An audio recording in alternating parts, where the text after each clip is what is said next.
জমিন সৃষ্টি করেছেন। তো আল্লাহ পাক রব্বুল আলামিনের নিকট মাসের সংখ্যা কি আমাদের থেকে আগে শুরু হয়েছে নাকি আমাদের পরে শুরু হয়েছে? তো আল্লাহ পাক রব্বুল আলামিনের কথার ধরন দ্বারা বোঝা যায় এগুলো তো পৃথিবী সৃষ্টির আগের কথা। কারণ আল্লাহ পাক রব্বুল আলামিন সর্বপ্রথম কোরআন সৃষ্টি করেছেন, আল্লাহর রাসূলকে সৃষ্টি করেছেন। তো আল্লাহ পাক রব্বুল আলামিন বলতেছেন যে আমার নিকট মাসের সংখ্যা 12টি। যেদিন আমি কিতাবে লেখা শুরু করেছি, আমার কিতাবের ভিতরেই আমি উল্লেখ করেছি। তো আল্লাহ পাক রব্বুল আলামিন কিতাবের ভিতরে উল্লেখ করে দিয়েছেন আমার নিকট মাসের সংখ্যা 12টি।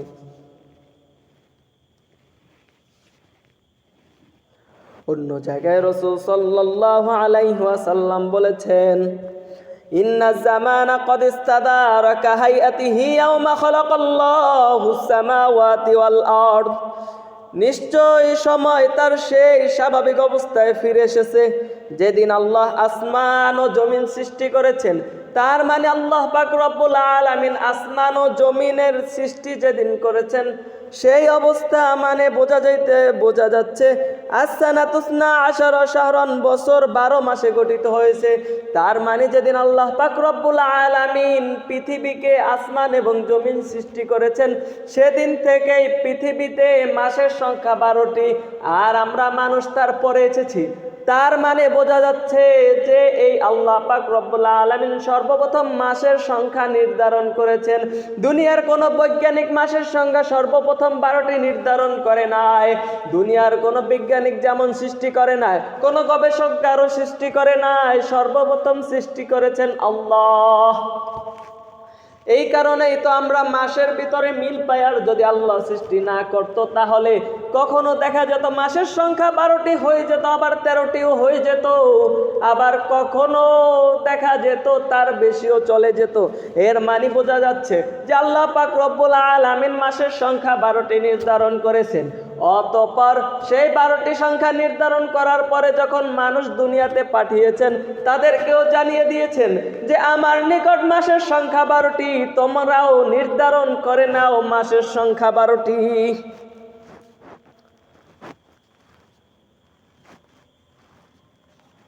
এরপর আল্লাহ পাক রব্বুল আলামিন বলতেছেন মিনহা আরবাতুন হুরুম, এর মধ্যে 4টি মাস সম্মানিত। হারাম আমরা হারাম বলতে জানি বিরত থাকা, আর আল্লাহ পাক রব্বুল আলামিন বলতেছেন অন্য বর্ণনার ভিতরে বা লোগাতি শব্দের ভিতরে হলো সম্মানিত। তো এই 4টি মাস অত্যন্ত সম্মানিত। হুরুম মানে হারাম বিষয়টাও আমি আপনাদেরকে বুঝিয়ে দিব, আবার সম্মানিত এ বিষয়টাও বুঝিয়ে দিচ্ছি যে আল্লাহ পাক রব্বুল আলামিন বলতেছেন যে 4টি মাস হলো সম্মানিত। অন্য জায়গায় রাসূল সাল্লাল্লাহু আলাইহি ওয়াসাল্লাম হাদিসের ভিতরে বলেছেন মিনহা আরবাতুন হুরুম, এর মধ্যে 4টি মাস সম্মানিত। এর মানে 4টি মাস সম্মানিত, অন্য মাসগুলো কি সম্মানিত না? এই 4টি মাসও যেমন ভাবে সম্মানিত, অন্য মাসগুলো আল্লাহ পাক রব্বুল আলামিনের নিকট সম্মানিত। কিন্তু দুই সম্মানের মাঝে ব্যবধান এরকম, দুনিয়ার কোন চেয়ারম্যান যিনি তারও একটা সম্মান রয়েছে, পদমর্যাদা রয়েছেন, এবং দুনিয়ার ভিতরে যে এমপি মন্ত্রী মিনিস্টার তারও একটা মান সম্মান রয়েছে, আত্মমর্যাদা এবং সম্মান রয়েছেন। যিনি মিনিস্টার তার আত্মমর্যাদা সম্মান এবং চেয়ারম্যানের আত্মমর্যাদা সম্মান এক হবে না।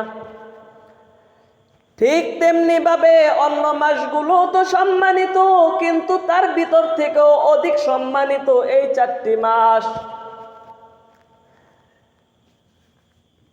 যখন রাসূল সাল্লাল্লাহু আলাইহি ওয়াসাল্লামের নিকট কোনো মাস আসতো, কোনো মাসের দেখা পেত, তখন রাসূল সাল্লাল্লাহু আলাইহি ওয়াসাল্লাম মুখ থেকে জবান থেকে উচ্চারণ করত আল্লাহুম্মা আহিল্লাহু আলাইনা বিল ইয়ুমনি ওয়াল ঈমান ওয়াস সালামাতা ওয়াল ইসলাম রব্বি ওয়া রাব্বুকাল্লাহ।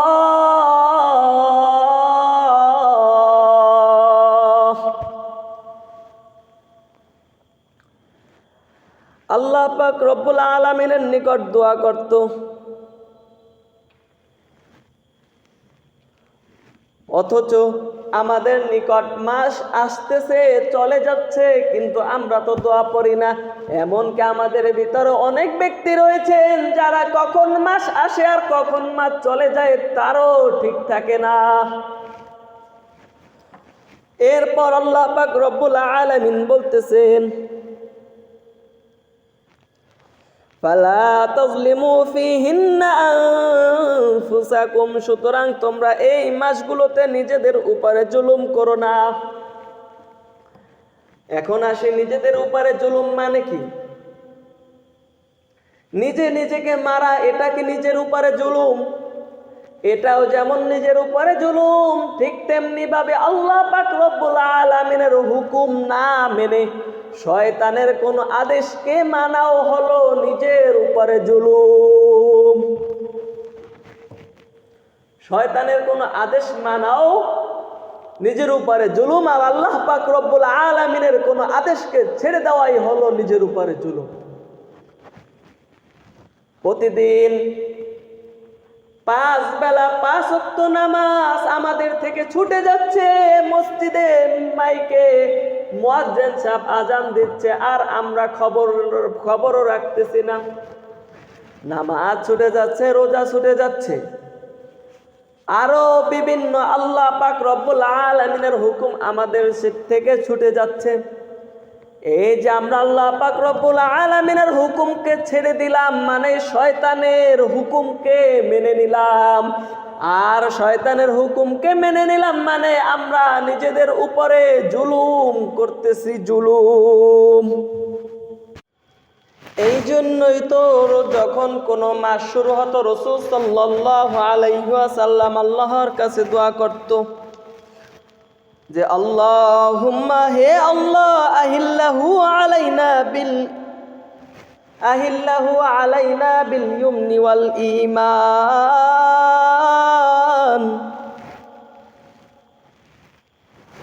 এই চাঁদকে আমার উপর উদিত করুন নিরাপত্তা ও ঈমান সহ, ওয়াস সালামাতি ওয়াল ইসলাম, শান্তি ও ইসলামের সাথে, রব্বি ওয়া রাব্বুকাল্লাহ,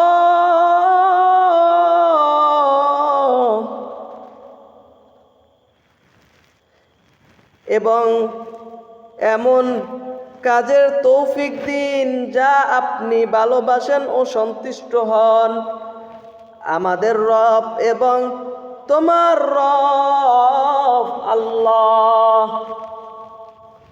এ কথা কাকে বলতেছেন? এই কথা চাঁদকে বলতেছেন যে আমার রব আর তোমার রব আল্লাহ।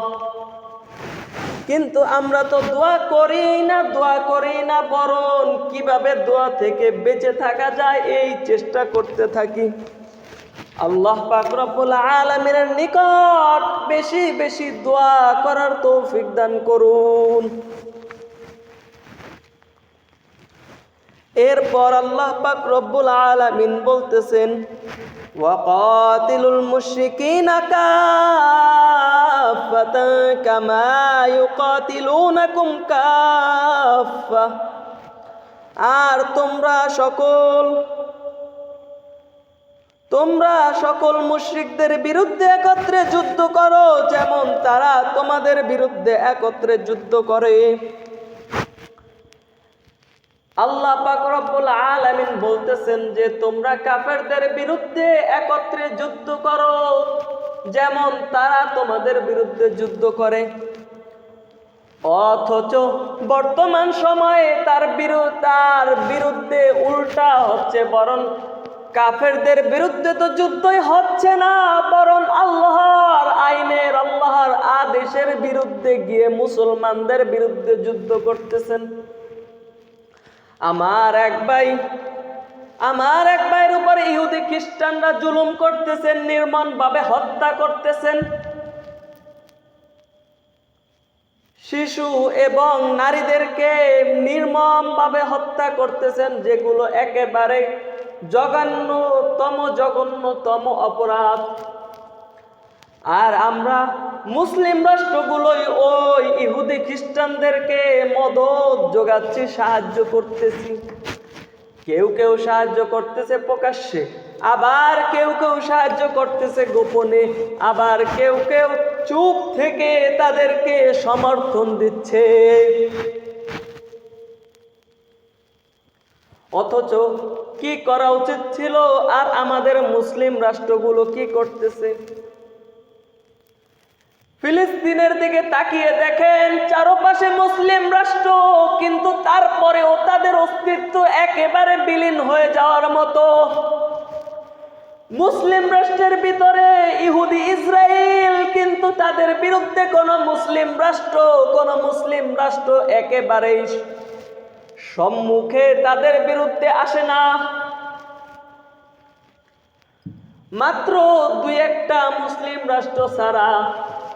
অথচ আমাদের মুসলিম রাষ্ট্ররা যদি একভাবে ঐক্যবদ্ধ হয়ে যেত, আর যদি বলতো এই ফিলিস্তিনকে স্বাধীন রাষ্ট্র হিসেবে স্বীকৃতি দিয়ে স্বাধীন রাষ্ট্র ঘোষণা করো, ফিলিস্তিনের স্বাধীনতা ফিরিয়ে দাও, যদি না দাও তোমাদের সাথে আমাদের কোনো সম্পর্ক নাই, তোমাদের সাথে আমাদের সকল ধরনের সম্পর্ক ছিন্ন করে দিব। তাহলে ইহুদি খ্রিস্টানরা এত সুযোগ এবং সাহস পেত না, খুব অল্প সময়ের ভিতরেই সবকিছু সমাধান হয়ে যেত। অথচ আমরা মুসলিম রাষ্ট্রগুলোই তাদেরকে মদদ দিচ্ছি, সাহায্য করতেছি। আল্লাহ পাক রব্বুল আলামিন আমাদেরকে সঠিক বুঝ দান করুন। ওয়ালামু আন্নাল্লাহা মাআল মুত্তাকিন, আর জেনে রেখো নিশ্চয়ই আল্লাহ মুত্তাকিদের সাথে রয়েছেন।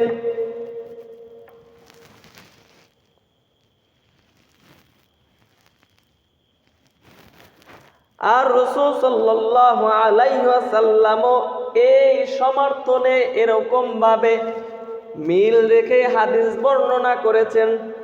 عن أبي بكر رضي الله تعالى عنه عن النبي صلى الله عليه وسلم قال في حجة الوداع, আবু বকর রাদিয়াল্লাহু তাআলা আনহু থেকে বর্ণিত, রাসূল সাল্লাল্লাহু আলাইহি ওয়াসাল্লাম বলেছেন, বিদায় হজের সময় রাসূল সাল্লাল্লাহু আলাইহি ওয়াসাল্লাম বলেছেন, ইন্নাজ জামানা ক্বাদ ইস্তাদারা কাহায়াতিহি ইয়াওমা খালাকাল্লাহুস সামাওয়াতি ওয়াল আরদ as-sanatu 12 শাহরান, নিশ্চয় সময় তার সেই স্বাভাবিক অবস্থায় ফিরে এসেছে যেদিন আল্লাহ আসমান ও জমিন সৃষ্টি করেছেন। বছরে 12টি মাস গঠিত হয়েছে। মিনহা আরবাতুন হুরুম, এর ভিতর থেকে 4টি মাস হলো সম্মানিত। কোরআনের ভিতরে নির্দিষ্ট করে দেননি যে কোন 4টি মাস সম্মানিত, আর রাসূলের ভিতরে রাসূল সাল্লাল্লাহু আলাইহি ওয়াসাল্লাম হাদিসের ভিতরে ব্যাখ্যা করে দিয়েছেন। এই জন্যই বলা হয় যে কোরআনের ব্যাখ্যা হলো হাদিস। এখান থেকেই দেখেন, আমরা জানতাম না যে কোন 4টি মাস সম্মানিত, আর রাসূল সাল্লাল্লাহু আলাইহি ওয়াসাল্লাম হাদিস বর্ণনা করে দিয়ে সেটা একেবারে সুস্পষ্ট করে দিয়েছেন যে সে 4টি মাস, কোন 4টি মাস সম্মানিত। সালাসাতুম মুতাওয়ালিয়াতুন, তার থেকে 3টি ধারাবাহিক ভাবে এসেছে। সে 3টি মাস হলো যুল কাদাতি ওয়া যুল হিজ্জাতি ওয়াল মুহররম।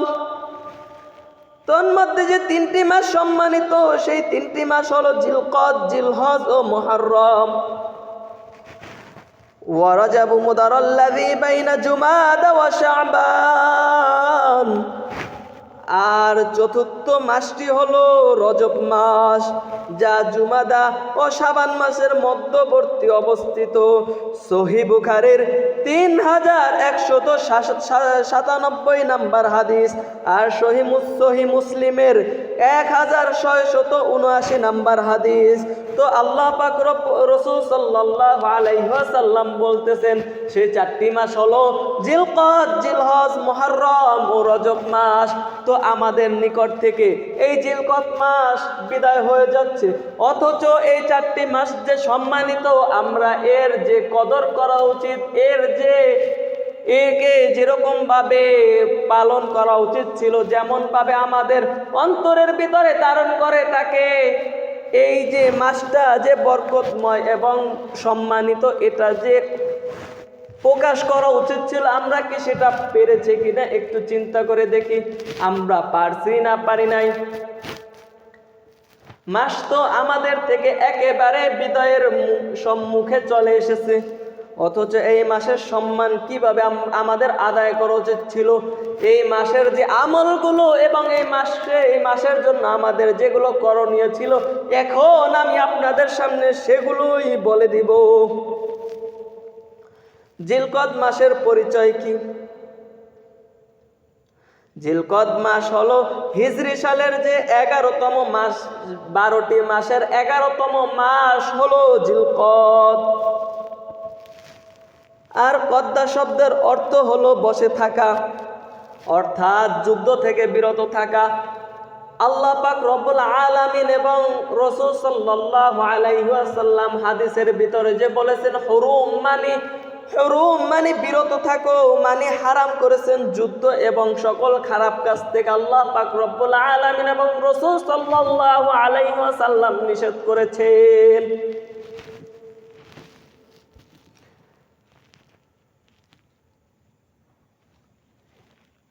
এটি ইসলামের 4টি সম্মানিত মাসের একটি, যেগুলোকে বলা হয় আশহুরুল হুরুম। এই মাসগুলো আসার পরে আমাদের যেগুলো করণীয় ছিল, সর্বপ্রথম আমাদের উচিত ছিল আমাদের নিকট যে এই সম্মানিত মাস আসতেছে, এজন্য আনন্দ এবং মনের ভিতরে একটু খুশি খুশি অনুভব করা এবং এই মাসকে সম্বর্ধনা জানানো। কিন্তু আমরা কিসের সম্বর্ধনা জানাবো? আমরা তো এই মাস যে আসতেছে এরই খবর রাখি না, অথচ আমাদের মুসলিম রাষ্ট্র হিসেবে উচিত ছিল একে সম্বর্ধনা জানানো যে আসতেছে আমাদের নিকট সম্মানিত মাস। যেমনি ভাবে কারো বাড়ি যদি এমপি সাহেব আসে, ওই বাড়িতে কতই না খুশি খুশি আনন্দ মনে হয় যে আমার বাড়ি এমপি সাহেব আসতেছে। কোন এলাকায় যদি মন্ত্রী সাহেব আসে, তাহলে সেই এলাকার মানুষের মনে কেমন একটু খুশি খুশি লাগে, আমার এলাকায় মন্ত্রী সাহেব আসতেছে। একটু যে আনন্দ, একটু যে শান্তি এবং যে একটা খুশি প্রকাশ করি। তো এই মাসগুলো আসার কারণে আমাদের তার থেকেও বেশি খুশি প্রকাশ করা উচিত ছিল, কিন্তু আমরা তো তা করতে পারি নাই। আরো যেগুলো উচিত ছিল যে এই মাস আসতেছে, আমরা তাকে যেমনি ভাবে কোনো দামি মেহমান আসলে আমরা তাকে আপ্যায়নের জন্য বিভিন্ন বিষয়, বিভিন্ন ব্যবস্থা এবং বিভিন্ন আয়োজনের ব্যবস্থা করি। এই মাসের জন্য আমাদের বিভিন্ন আয়োজনের ব্যবস্থা করা উচিত ছিল। তো আমরা কিভাবে করব? আমরা তো কেউই করতে পারি না, অথচ মাস আমাদের থেকে বিদায়ের সংলগ্ন হয়ে গেছেন। আর আমরা কিভাবে করব? আমাদের ভিতরে এমনও লোক রয়েছেন যারা মাসের যে বিষয়টা গণনা করবে তা পারে না। এই জন্য আমাদের মুসলিম রাষ্ট্র হিসাবে প্রয়োজন ছিল যে আমাদের সরকারিভাবে এগুলো ঘোষণা দেওয়া এবং সরকারিভাবে এই আয়োজনের জন্য উৎসাহ তৈরি করা। কিন্তু আমাদের বর্তমান দেশের সরকার যদিও নামে মুসলমান, আমাদের দেশ ইসলামিক দেশ, আমাদের দেশ মুসলিম দেশ, আমাদের দেশ যেমনি ভাবে মুসলিম দেশ, কিন্তু ইসলামিক দেশ হিসাবে না। আমরা মনে করতে পারি ইসলামিক দেশ, কিন্তু ইসলামিক দেশ না। আর আমাদের সরকার যদিও আমরা দেখতে পাই মুসলিম, নামীয় মুসলিম, কিন্তু তিনি কিন্তু সঠিক মুসলিম হয়নি। কারণ তিনি যদি সঠিক মুসলিম হতো, আমরা বলবো না তিনি মুসলিম না, কিন্তু তার প্রমাণ করতে হবে তিনি যে মুসলিম। আর তিনি যদি প্রমাণ না করতে পারে, তাহলে বোঝা যাবে যে তিনি মুসলমান ব্যতীত অন্য কোনো ধর্মের ভিতরে রয়েছেন। তিনি যদি সত্যিকার মুসলিম হতো, তাহলে এই যে বিশেষ দিনগুলো, বিশেষ মাসগুলো, এগুলো সরকারিভাবে ঘোষণা করা হতো, এবং প্রত্যেকটা মাস এবং দিনগুলো আমাদের নিকটে আসার পূর্বে সরকারিভাবে এগুলো আয়োজন এবং যে ঘোষণা খবরের মাধ্যমে, বিভিন্ন পত্রিকার মাধ্যমে এবং সংবাদ সম্মেলনের মাধ্যমে অন্য অন্য যতভাবে সম্ভব ছিল তাদের করা উচিত ছিল, কিন্তু তারা করে নাই। আর এটাও কি করবে, এর থেকেও তো বড় জঘন্য হলো যে আমাদের বাংলাদেশ মুসলিম রাষ্ট্র হওয়ার পরেও আমাদের বাংলাদেশের সংবিধান চলে কোনো ইহুদি, খ্রিস্টান, নাস্তিকদের অনুসরণ করে। অথচ রাসূল সাল্লাল্লাহু আলাইহি ওয়াসাল্লামের নিকট আল্লাহ পাক রব্বুল আলামিন সবথেকে দামি সংবিধান দিয়ে দিয়েছেন, তা হলো কোরআন।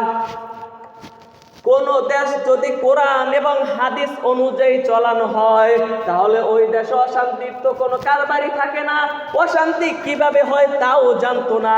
কিন্তু আমাদের দেশের সরকার নামীয় মুসলিম হওয়ার কারণে তিনি এখনো ইহুদি খ্রিস্টানদের সংবিধান নিয়ে পড়ে রয়েছেন।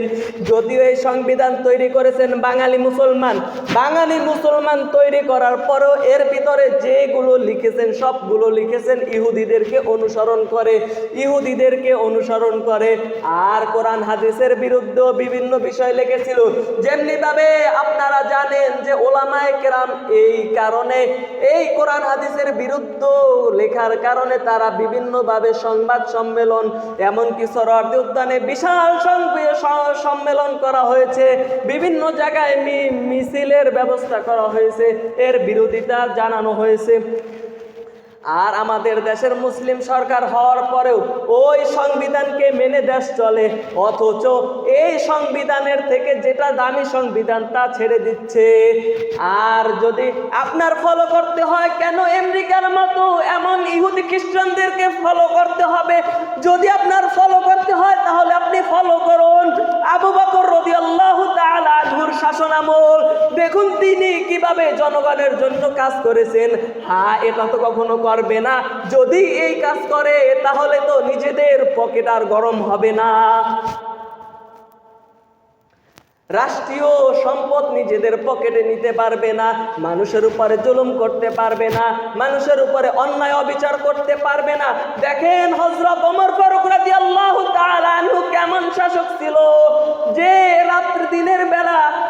দিনের বেলা তিনি রাজ্যের কাজ করত, আর রাতের বেলা না ঘুমিয়ে বিভিন্ন অলিগলিতে একা একা দরিদ্র মানুষের মতো তিনি ঘোরাফেরা করত, আর দেখতো কোন ঘরে কোন হালত, কেউ অসুবিধা আছে কিনা, কারো দুঃখ আছে কিনা, কেউ কোনো জায়গায় সমস্যায় আছে কিনা। অথচ আমাদের দেশে দিন দুপুরেও মানুষ নিরাপদ থাকে না। আর হযরত ওমর ফারুক রাদিয়াল্লাহু তাআলা আনহু কি বলতো, হায় আমার রাষ্ট্রের ভিতরে যদি কোনো মানুষ কোনোভাবে কষ্ট পেয়ে থাকে, কষ্টের ভিতরে থাকে, তাহলে তো কাল কিয়ামতের দিন আল্লাহ পাক রব্বুল আলামিনের নিকটে আমার সেই কৈফিয়ত দিতে হবে। আমি কিভাবে কৈফিয়ত দিব? আর আমাদের দেশের সরকার, আমি যেটা বলেছিলাম, তিনি যদি মুসলিম হতো তাহলে তাদেরকে অনুসরণ করে দেখাতো।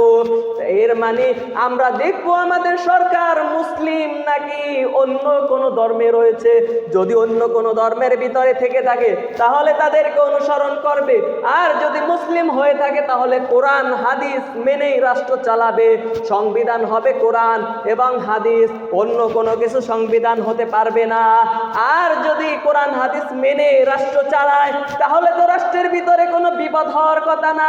হ্যাঁ, আমাদের রাষ্ট্রের ভিতরে অন্য অন্য ধর্মীয় লোকেরাও রয়েছে, কিন্তু যদি কোরআন হাদিসের আইন এবং কোরআন হাদিস মেনে রাষ্ট্র চালানো হয় তাহলে তাদেরও কোনো সমস্যা হবে না, কারণ তাদের জন্য ইনসাফের ব্যবস্থা করে রেখেছেন এর ভিতরে। কারণ কোরআন হাদিস কারো উপরে জুলুম করবে না, কারণ সকলকে তাদের সকল অবস্থার ভিতরে বহাল রেখেই তা সবকিছু করা হবে। আর যদি ইহুদি খ্রিস্টানদের আইন মানা হয় তাহলে মুসলমানদের উপরে জুলুম করা হবে। এই এখন প্রমাণিত হবে আমাদের দেশের সরকার এবং যারা ক্ষমতাশীল আছেন তারা কি, এগুলো কি হবে। এর থেকেও বড় জঘন্য বিষয় হলো সংসদের ভিতরে আলোচনা উঠিয়েছেন কিন্তু তারপরেও এই আইন চালু হয় নাই। কেউ যদি রসুলকে নিয়ে কটূক্তি করে তাহলে তাকে সরাসরি ফাঁসির কাস্টে ঝুলানো হবে। এটা আমাদের দেশের আইন করার জন্য আমাদের এমপি হানজালা ভাই এটা উঠিয়েছিলেন, কিন্তু এখনো সেটা পাস হয়নি। কেনই বা পাস হবে? কারণ তারা তো মুসলমান নামের কামের না। এমন সাহাবীদের সময় রাসূল সাল্লাল্লাহু আলাইহি ওয়াসাল্লামের সময়ও কিছু লোক ছিল যারা মুসলিম দাবি করত কিন্তু তারা অন্যদের সমর্থন দিত। তাদেরকে কি বলা হয়? তাদেরকে যেটা বলা হয়, আমাদের বর্তমান সময়ের এই ব্যক্তিরাও হলো ওই দলের অন্তর্ভুক্ত। বুঝতে পারছেন? ওই দলের অন্তর্ভুক্ত মানে হলো মুনাফিকদের অন্তর্ভুক্ত। আর এরা বড় ক্ষতিকর। অতএব যদি এরা সঠিক পথে না আসে তাহলে এদের বিরুদ্ধে যা কিছু করা লাগে সেটা জনগণের করতে হবে। দ্বিতীয় যে কাজ, আমাদের নামাজ, রোজা এবং অন্য যেগুলো রয়েছে, বিশেষ করে আমাদের যে ভালো কাজগুলো রয়েছে এগুলোর বৃদ্ধি করতে হবে। এই জিলকদ মাসে নির্দিষ্ট কোনো আমল নাই। হ্যাঁ, তবে ফরজের পাশাপাশি নফলের আমরা পাবন্দি করব। হ্যাঁ, আমাদের যদি ফরজের অন্য সময় ঘাটতি হয়ে থাকে এই সময়গুলোতে কখনো ঘাটতি হতে দিব না। আমাদের যদি এই সময় ফরজ ঠিক মতন হয়ে থাকে, নফল কম হয়ে থাকে, তাহলে এই সময় নফল বাড়িয়ে দিব। আবার এরকম ভাবে নফল রোজাও এই মাসগুলোতে রাখার চেষ্টা করব। দান সদকা বাড়িয়ে দিব, মানুষের সাহায্য বাড়িয়ে দিব। কিভাবে মানুষকে সাহায্য করা যায় এই চেষ্টায় লেগে থাকব।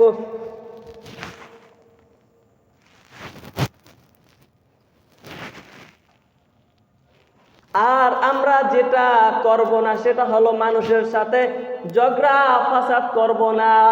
এই মাসগুলোতে যে বলা হয়েছে যুদ্ধ থেকে বেঁচে থাকবা, বর্তমান সময়ে তো যুদ্ধ নাই, কিন্তু বর্তমান সময়ে সেই যুদ্ধ না থাকলেও ছোট ছোট মিনি যুদ্ধ রয়েছে।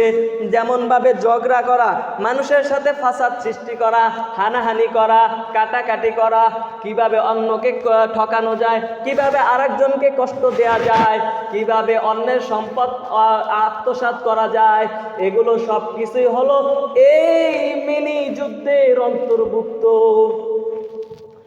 রাসূল সাল্লাল্লাহু আলাইহি ওয়াসাল্লাম একবার এক যুদ্ধ থেকে ফেরার পথে সাহাবীদেরকে বলল, তোমরা তো এক যুদ্ধ থেকে ফিরে এসেছো, যেই যুদ্ধটা সরাসরি করা সম্ভব, কিন্তু এরপরে তোমাদের আরেকটা যুদ্ধ করতে হবে, যেই যুদ্ধটা করা একেবারে অসম্ভবের মতো, সেটা হলো নিজের নফসের বিরুদ্ধে যুদ্ধ করতে হবে।